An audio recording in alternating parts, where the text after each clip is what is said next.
All right, next up, we have Anastasia Kubinec. Anastasia is the manager of the crop industry development section of Manitoba Agriculture.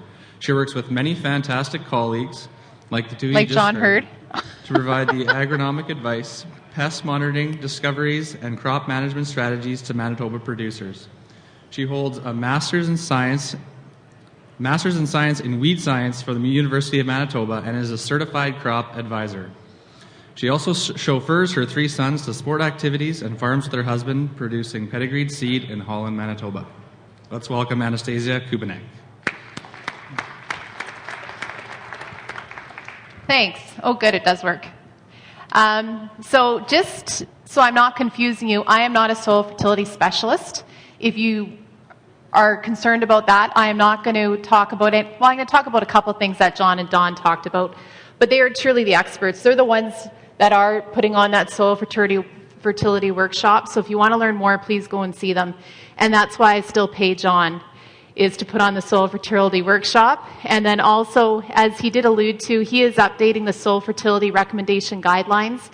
Even though he's quite concerned that you're not listening to him personally as a farmer for your recommendations, I'm pretty sure most of your agronomists are looking at that soil fertility guidelines for Manitoba, and they're getting a lot of their recommendations out of that, which is the work that John continues to do. So my presentation is Reach for the Top.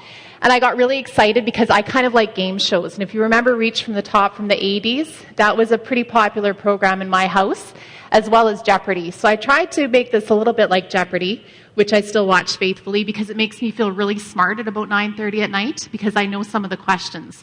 And when it comes to farming, sometimes I don't feel so smart because there's a lot of things and curveballs that we get thrown at. And especially in years like this where we do have some trade issues, some of our pricing is not as good as we hope for some of our products. And we're looking for potentially where we could be a little bit more economical when it comes to inputs and what we're doing to make sure that we're still getting those returns on investments. Sometimes having a little bit of fun with it and really relying on a lot of the things that you do know and the things that you've been doing really well from year to year are going to serve you quite well this year. So a few things I'm going to cover are fertilizer, maximizing your economic returns. So I'm going to build a little bit on what John and Don were talking about. Genetics, making sure that you're really choosing those traits that are going to pay. Agronomic planning, using your knowledge to boost your yields. You are doing a lot of great things already. It's just maybe clarifying or doing a little bit more specific things. And then pest threats. Spraying when it pays versus revenge spraying when it comes to some things, because that isn't necessarily increasing your investments. So fertilizer, here's our first Jeopardy question for the day. What is fertilizer? It's the largest input cost in non-pulse crop production. And just to give you a bit of an idea, oh good, here we go. So here's our input costs. When it comes to fertilizer, and we're looking at some of our popular crops that we're growing, canola fertilizer is about 46% of what our costs are. And this is based on the cost of crop production cost that Manitoba Agriculture puts out every year. If you are interested in the publication, it is online. When it comes to wheat, it's about 47%. Soy or oats is about 54%. But look at things like soybeans, beans, peas. You know, our investment is much smaller than that. So fertilizer definitely is where a bulk of our input costs are going, and using it wisely is very important. So nitrogen recommendations. I'm not going to get into phosphorus, just nitrogen, because it is a big input. The needs of your crop is based on your yield. This includes both your available nitrogen as well as what you're putting in. So my first question to you, if you're looking to where to best spend your dollars, have you tested your soil yet? Do you actually know what's still in the soil? If you are going to build on what you're actually going to put in your nitrogen for spring, and I realize there's a lot of people that did not get their fertilizer put on this year. On our farm, we didn't as well, and we're trying to figure out how we're going to get that put on this spring. We did do our soil testing, though, so we do know what we do have. So I would really recommend, if you haven't done that already, get that done before you start putting on that nitrogen. What is your target yield range? John gave some really good examples about looking at moist soils, dry soils, and arid soils. The recommendations are based on that. If we are in a series of droughts and you're thinking that you're going to get those super high yields that you get with moist conditions, you're not going to. You need to make sure that your expectations are real with what yields you're going to be getting, and then make sure you're fertilizing towards that. Also, what are your expected revenues? That cost of production, it's a great tool, and it comes in two formats. You can download it in both Excel and in a PDF. When you download it in Excel, you can actually change some of the costs that are in there. So it may say, for example, that you're going to get $10.50 for canola. If the price goes down, you can put in a different price. If you're able to secure a different market, maybe you're going into some Nexera canola or canola where you're going to get some premiums, you can put that price in there too. And that may help you decide what you're going to be spending on that fertilizer. And then the use of MERN, or the most economic rates of nitrogen. John did show this calculator before. It is fantastic. I popped in some numbers here the other day. So we just booked in some anhydrous for 835. It's 82% N. That's what my cost is. And then I started looking at our soil test to figure out what we probably would be putting on for nitrogen. There's my canola price. There's my wheat price. This is all from the cost of production. So you can use these things together. So here's the rate that I was choosing, about 120 pounds, based on what I have in my soil and what we were planning on putting on. Soil's looking moist, I'm expecting good yields, and lo and behold, yeah, it doesn't really look like I may be at my best economic rate. Depending on how the conditions go in the spring prior to us putting our fertilizer on, and what some of our costs are going to be for that canola that we're going to get off, or expected to get off, it gives me a little bit of room of where I could be looking at some different rates. If I put it down to 110, based on what some of these prices are and where the prices could go, I might be in better shape if the price goes up. This is for wheat. Definitely putting on that 120 like I expected is a good idea.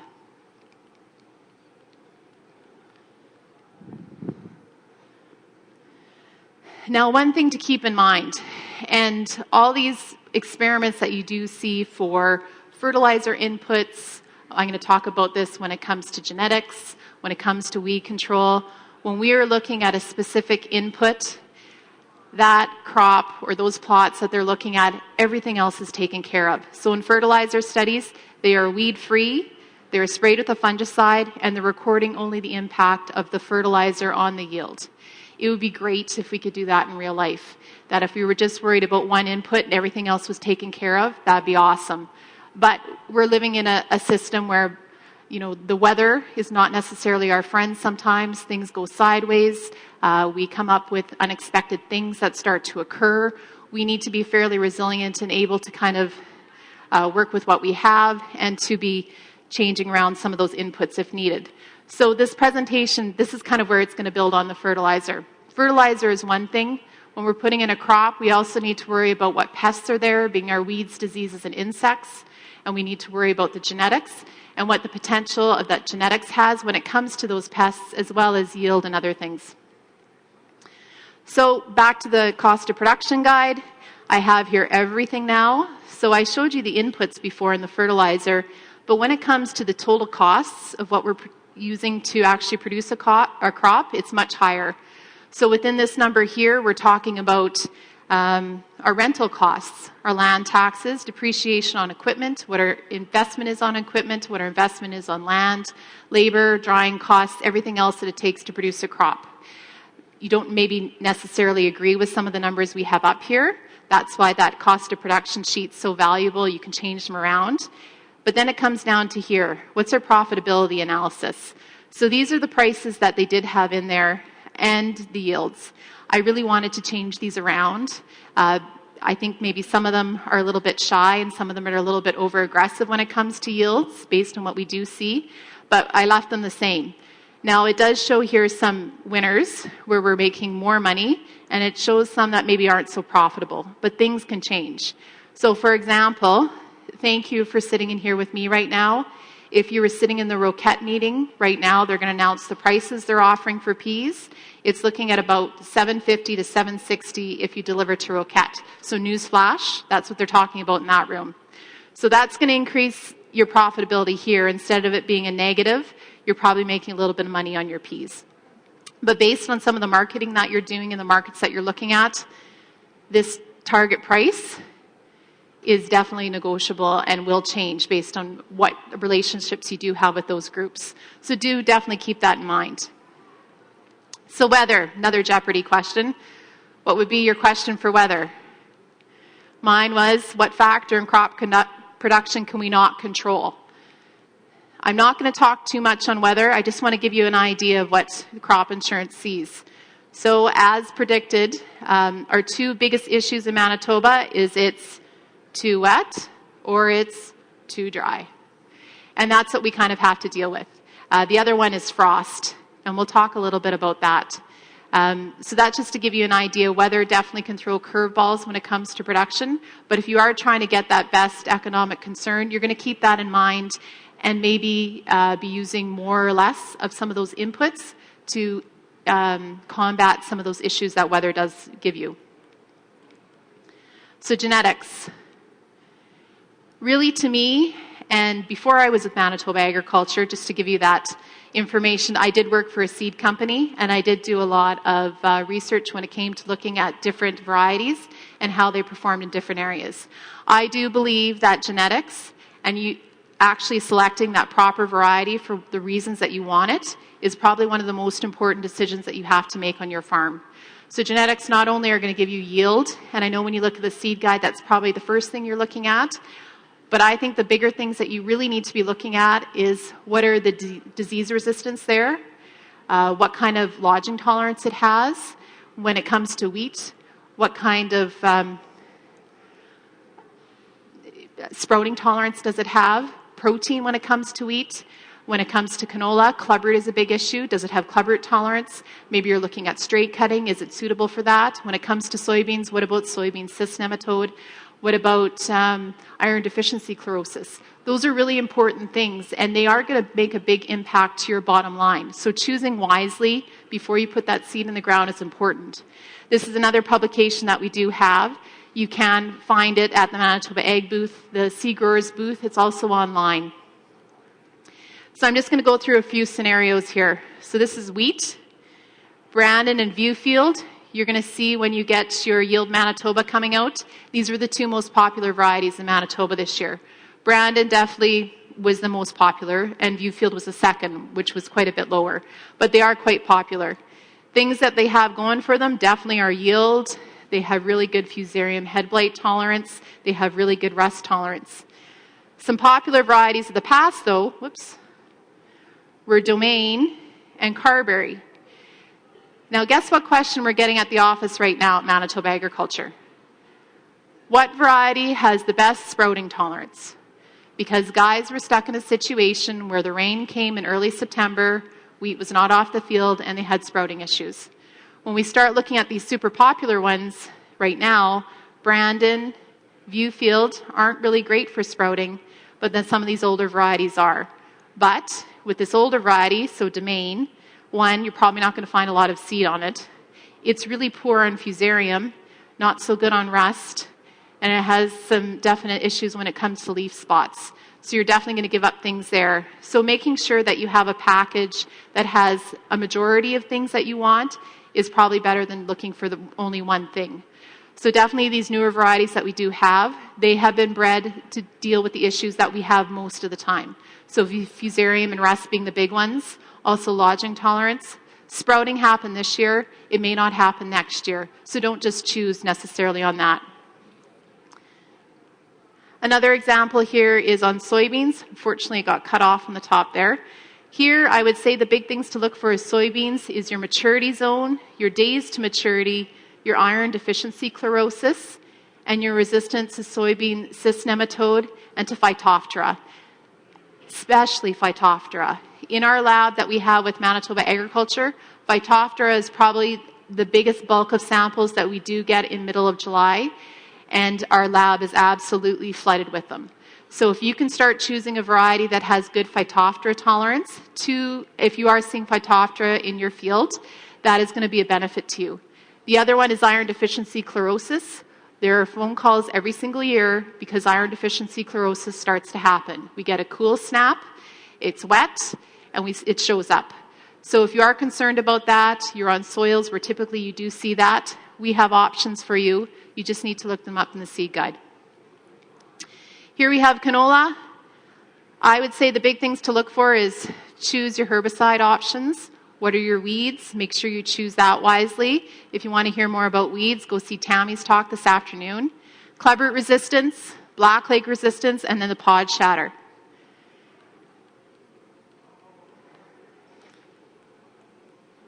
So what's missing from this chart? Yield.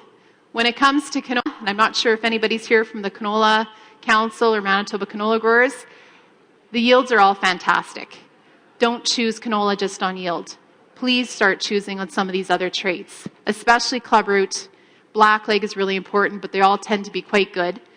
Pod shatter tolerance and herbicide tolerance.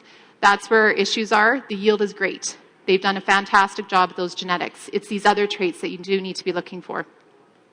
And that's what's going to start to pay you the money.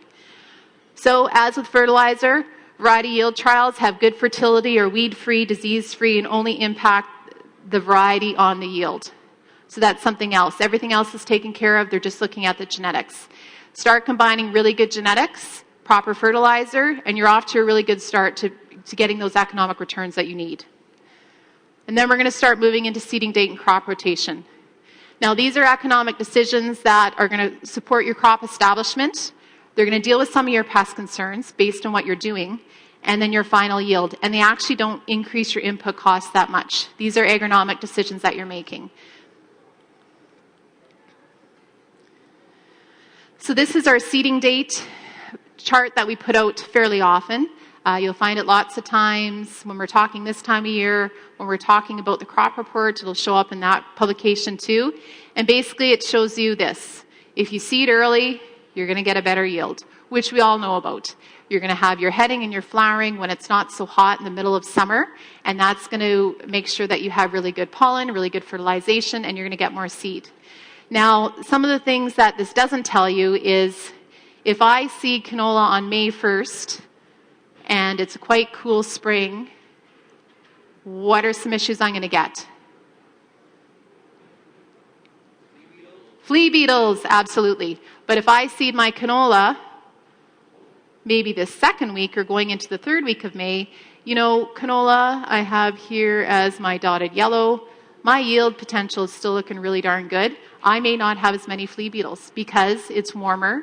My leaves are starting to come out faster because plant growth is driven by heat. The warmer temperatures that we have, the more growing degrees that we have, the faster our plants are going to start to develop.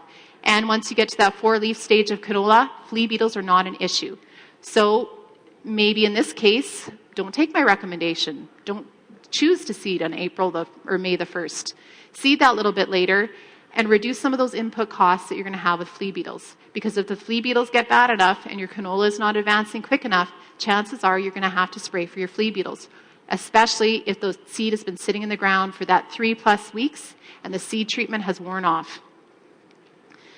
So some of the scenarios I'm more concerned about this year are, what about when we get into that lating seeding period, kind of that 2nd to 3rd week, and definitely when we get into that late May and June seeding period.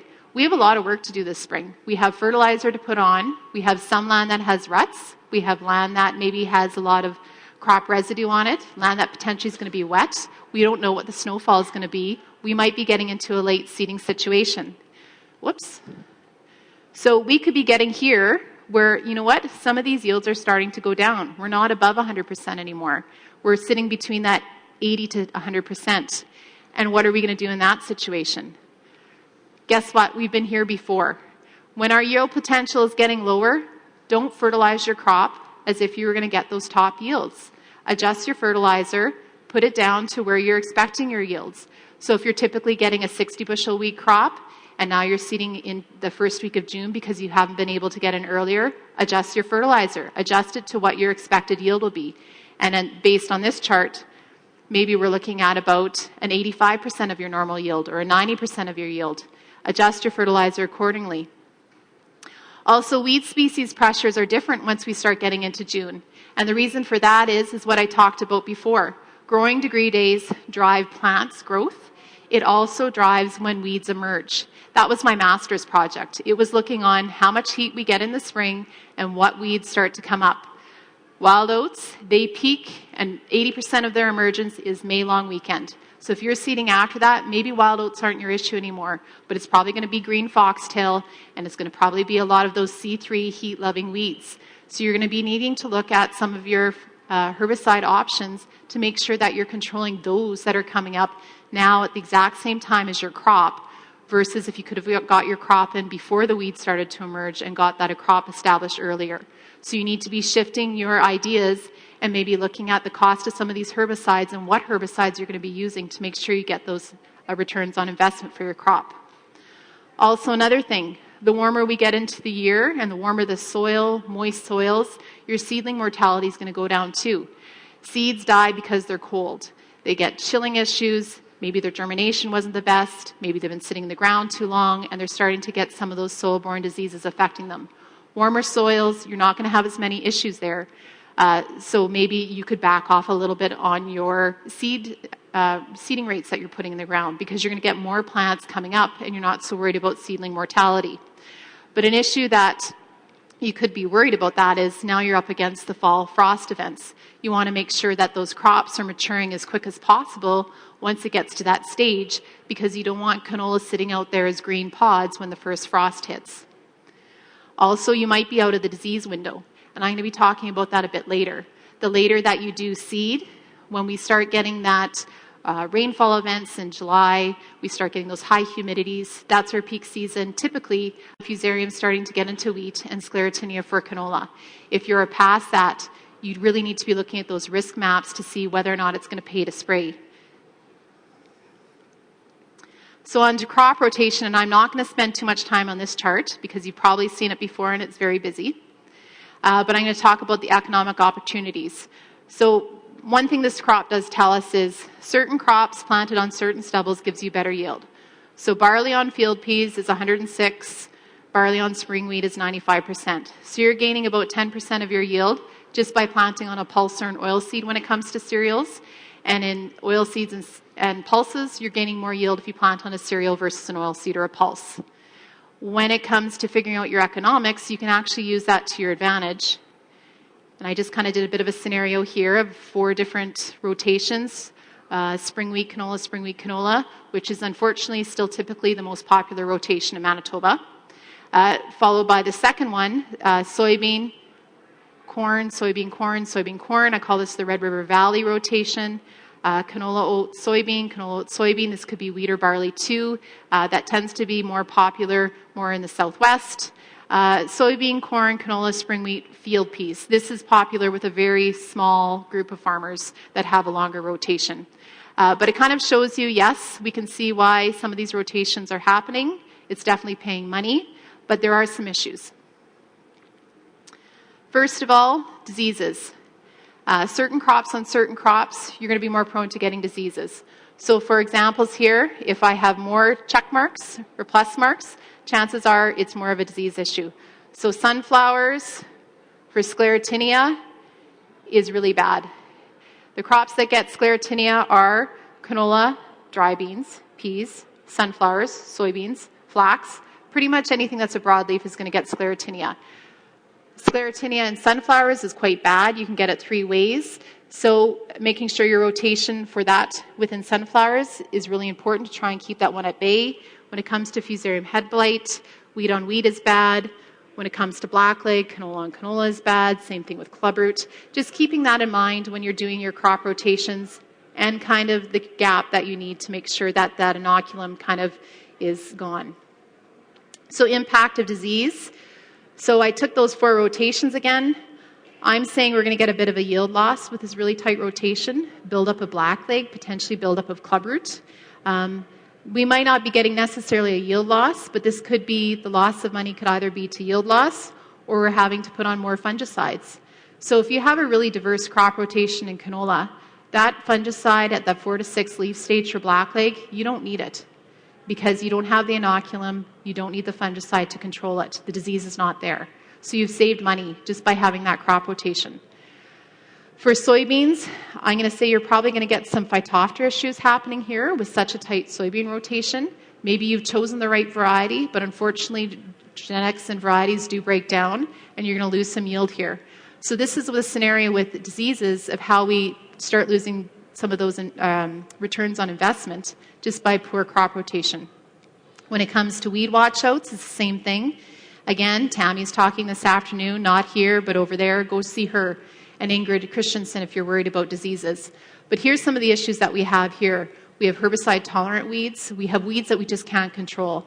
So wherever I have a little X here, it's just kind of weeds we can't control. Flax is quite poor for that with controlling weeds, so is sunflowers. But some of these other crops where we think we have lots of options, you're maybe not as good off as you think you are because of herbicide tolerance issues. So making sure crop rotation is good. Also making sure that you're rotating your herbicides within those crops to try and reduce some of the buildup of some of those herbicide tolerance issues. In economics, I'm going to say we're going to have some losses here as well. It might be due to crop competition. You're not yielding as much because there's just too many darn weeds there and your crop can't yield. Or you're spending more money on more expensive products. Or you're having to use multiple products and use multiple layering of products to make sure you're controlling these weeds. So you're losing some money in these really tight rotations as well, especially if you keep on using the same product. Roundup soybeans, Roundup corn, Roundup soybeans, Roundup corn. I'm guessing you're probably going to have issues pretty quick. Add it all up, poor rotations, and you're starting to lose a layered amount of money. You're losing money from disease issues. You're losing money due to weed issues as well. And at the end of the day, that is going to affect how much money you're actually putting back into the bank after you've taken that crop off. So when and how to assess if a crop needs to be sprayed for pests? The answer is not all the time. I'm going to talk specifically about diseases and how that means. So we talked a little bit about seeding date. And I took this from last year. This is actually the weather data from Altona, so not here. But it shows you 3 different scenarios. Based on the crop report, we had about 5% of our wheat last was seeded by May 30th across the province. By May 7th, about 35%, and by May 14th, 80% of the wheat was seeded. So I have here, based on growing degree days, 3 curves that shows the accumulation of growing degree days. And then here, I have typically where our wheat is flowering. So in the yellow is the first curve, in the green is the second curve, and the blue is the last curve.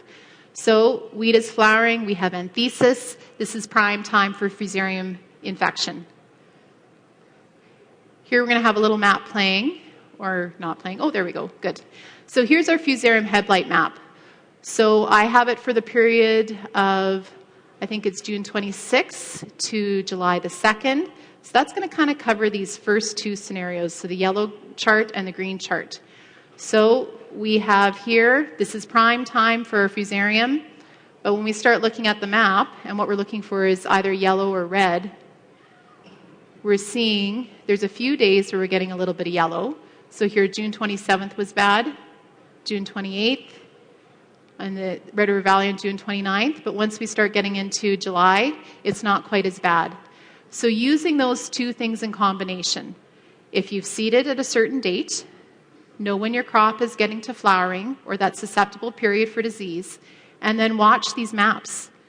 When we go out, we use these maps, and we actually go out and we ground truth these maps as well. And David Kaminsky, another guy from Manitoba Ag who's going to talk this afternoon, he'll be talking about this as well. So we go out and we actually do assessments of how much Fusarium is showing up. And we were finding very little Fusarium and very little Fusarium-infected kernels this year. And looking back, when we looked at the crops that were flowering in the time where there was low pressure, they did not have the amount of Fusarium as the crops that were flowering in high pressure times. So these are very valuable. Again, available on the Manitoba Ag website. And I'm going to give you the links to all of this afterwards. So another tool that we do have is we don't have a fancy map when it comes to sclerotinia anymore, but we do have this risk calculator.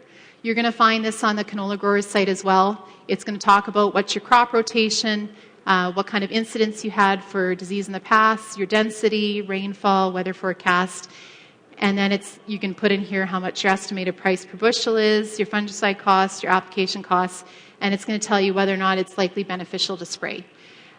When it came to last year as well, there was a a time in there in July where it was quite dry. There was a lot of questions on whether or not canola or growers should be spraying for sclerotinia.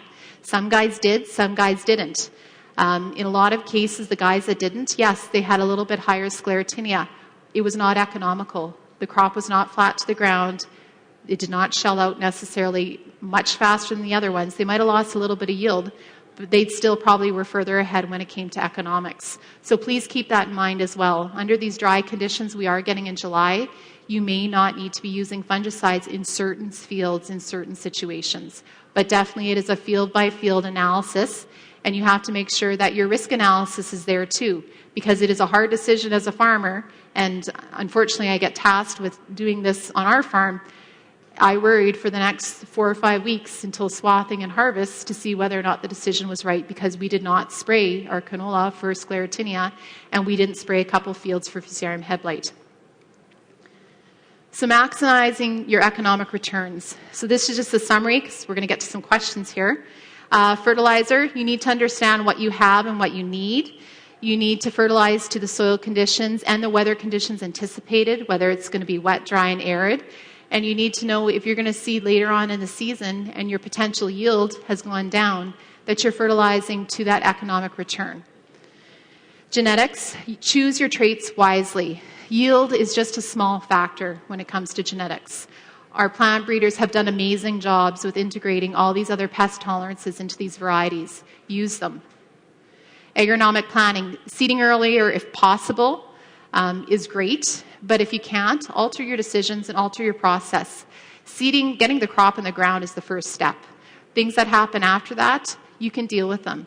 But getting your crop into the ground, making sure you have good seeding rates. As John and Don were saying earlier, don't have that fertilizer band too close to your seed row for seedling toxicity. You can figure the other things out. Crop rotation, watch your pests. Know if you're going to have overlap between crop to crop and what those gaps should be, especially for disease, and try not to build up those herbicide-resistant weeds. And pest threats. Know your vulnerable crop stage when it comes to weed pressure, but big thing for diseases as well. And then using the tools that we do have available for you on risk analysis to help you with that decision as to whether or not you should be spraying. Also, use your resources. These are just a list of what I've shown you. We're going to be putting them up online, so I'm going to tell you to go to this website tomorrow, because I'll have to get them up there tonight. So we have the fertilizer calculator, we have cost of production spreadsheets, online Seed Manitoba, online our guide to crop protection, Manitoba Ag Weather Station links. That's going to give you your weather station data, and you can figure out your growing degree days. The mass management tools, that's where you're going to come into that crop rotation information and seeding date. Fusarium risk maps and your sclerotinia risk tool. And there's a bunch of other ones on there that you can use, but we'll try and get all these links up here, and we'll drive you to this site tomorrow, and then you can get it on there. We'll put it up on Twitter as well. So if you have any more questions, I'm here afterwards. That's my phone number. You can give me a call. It's my email address. Follow the Manitoba Twitter. That's their Twitter handle, and this is my own Twitter handle, which typically it's about crop and issues, lots of Manitoba Ag resources, and you're going to see the odd picture of my kids playing hockey or basketball, so just to warn you. And this is our website for the crops, and most of our information is here. And then I think now we're going to do a bit of a question period. So John and Don.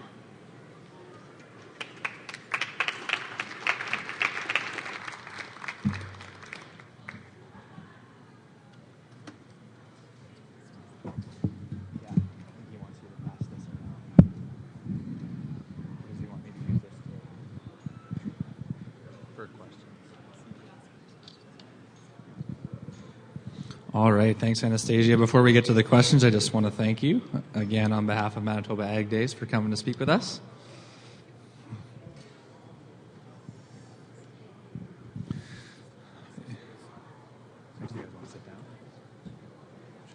Sure. All right, thanks to all three of you for coming and speaking on that. We'll open the floor for questions now.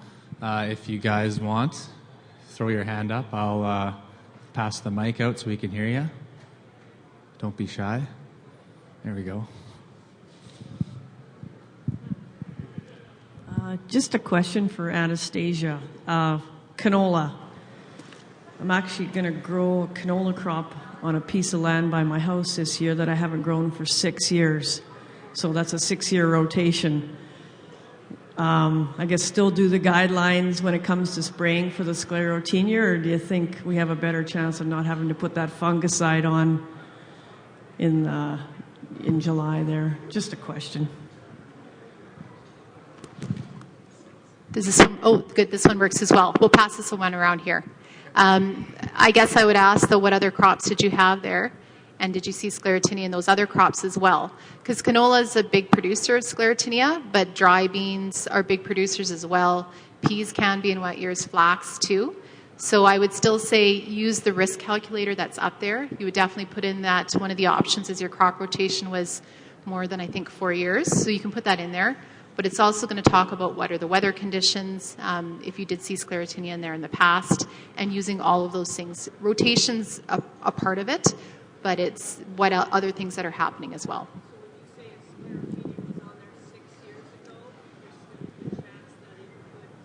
If the sclerotinia was there 6 years ago and you haven't had sclerotinia since, your chances are probably much less of development for 2020. But there still always is a chance. Can everyone hear her? Everyone's nodding. Good. Okay. Any other questions? We got one up here.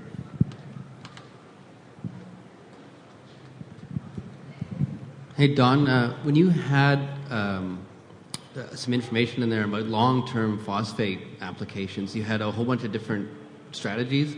One thing you didn't have is broadcasting, and I'm wondering if you're looking, I mean, if you're fertilizing short-term phosphate down the seed row, and if you want to get some larger stuff broadcast, is there any deficiency to broadcasting the stuff as opposed to any of the other methods? Because that's one method you didn't have up on the slide. That's a good question about why didn't I talk about broadcast phosphorus, and there's two reasons. Agronomically, it's inferior to banded phosphorus in general, but more important, we're trying to avoid broadcasting because of the environmental implications. Broadcast phosphate is much more vulnerable to running off, and if farmers want to invite regulations on fertilizer, if we broadcast phosphorus fertilizer and we have more problems with algae growth in Lake Winnipeg, it's just an open invitation to bringing those regulations in. It's been identified as a significant contributing factor, broadcast phosphorus, to the problems in the Great Lakes. Regulators are well aware of the desire to regulate phosphorus application more stringently in the Great Lakes watershed, and we're trying to avoid that kind of restriction here. So let's say that we're looking at a situation where you periodically in your rotation, I suggested maybe ahead of a canola crop, that you were using some fall tillage anyways. If you had a heavy-duty cultivator with an air kit on it, that you could apply phosphate fertilizer underneath the soil surface, that would be agronomically and environmentally preferred. But maybe, you know, and I'm just trying to avoid that environmental problem that could result in regulations that inevitably restrict farming, you know, flexibility. Do you have a comment? Any other questions here? Is there a hand up over there somewhere? No?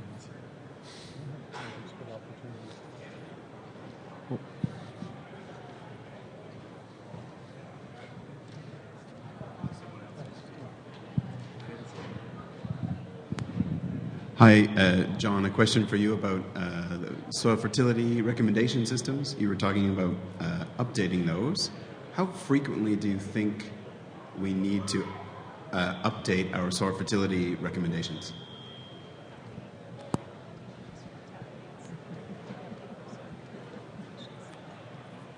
Just as quickly as you have research that we can summarize.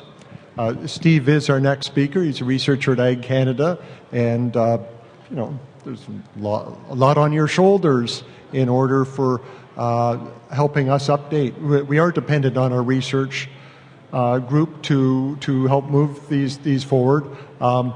We try not to make recommendations based on observations and whims and the flavor of the day. We try to base it on research, and that's why we appreciate when folks like yourselves and others bring forward studies that have been done, often that are funded through grower associations. And that's the basis of our guidelines. And I vowed to my manager to get this publication out before I retire. But there are guidelines that will be going out online. But we're just very reluctant to print booklets anymore. That's the old way. All right, we got time for one more question or two, if we have any. I think I'd be reluctant. I made reference to retirement, but mine is not imminent, but Don's is. And so very great. You realize this is the last time that you'll have him at low cost. Next year you'll be, is it $200 a day? $200 an hour. Oh, okay. So it's going to cost a lot more to get Don here next year, so I hope you drank in some of his knowledge today here.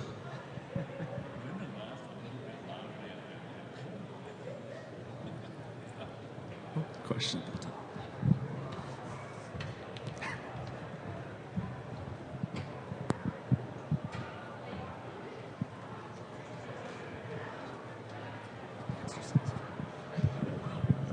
Good morning.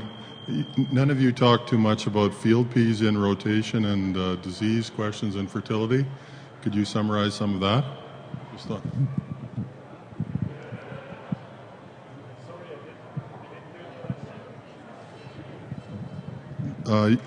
Pea rotation, how often should we have peas in our rotation, and fertility before and after peas? Are you talking about phosphorus fertilization or nitrogen fertilization in a pea rotation? Well, phosphate before and then nitrogen after peas, because it fixes a fair bit of nitrogen. Yeah. With peas, we haven't got very much research here in Manitoba on field pea fertilization, but Alberta has quite a bit, and there's some in Saskatchewan as well. And peas have what I would call a modest response to phosphate fertilizer.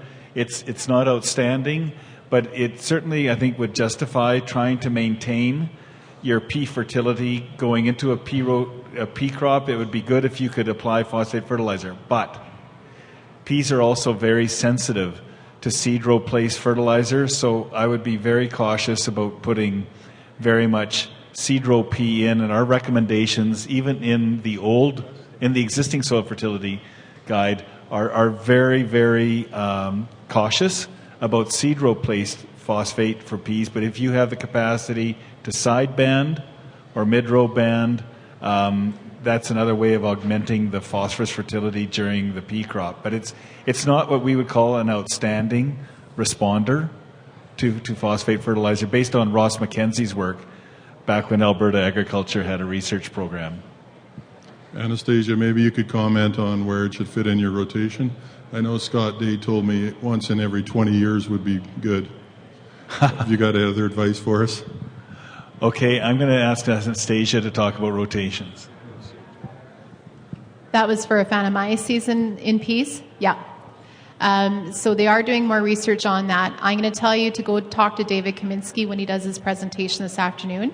He's going to talk about what diseases are lurking in Manitoba and some of the new ones.